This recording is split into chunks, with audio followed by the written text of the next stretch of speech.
Hello, so there's going to be some steps here.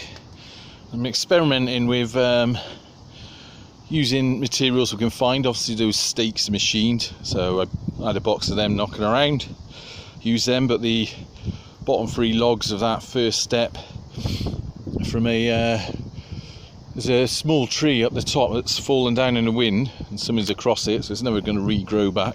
So I managed to cut them, bit of dead wood on the top, plenty of that around. And then what I'm going to do is put these in these steps just to define the steps out.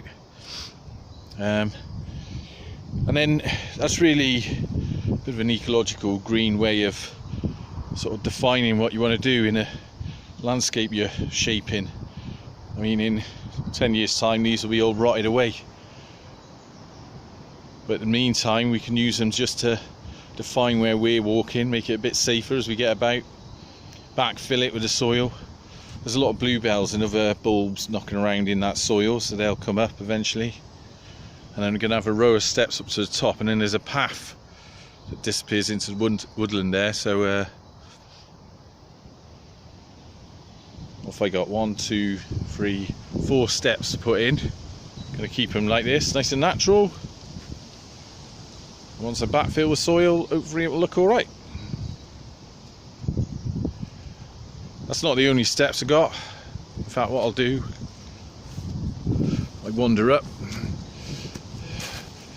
I know it's very faint, but there is a path cutting in. And then when we get to the boundary, basically got to make steps all the way up there. It's about where that tree is in the centre of the screen. And then the path goes off then in that direction. So there's probably a good 20 steps I got to put in there.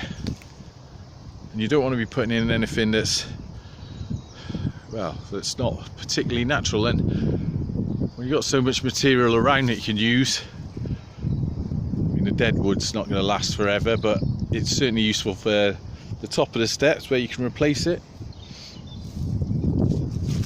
Got plenty of that around. And there's lots of recently fallen trees. It's quite windy at the minute, you probably hear the wind. I know in that last video, one of the videos I did this morning, there's terrible noise interference from the wind.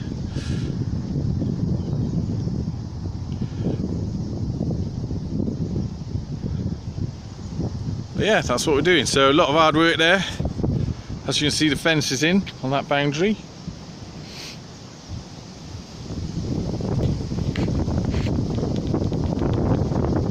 Lots to do.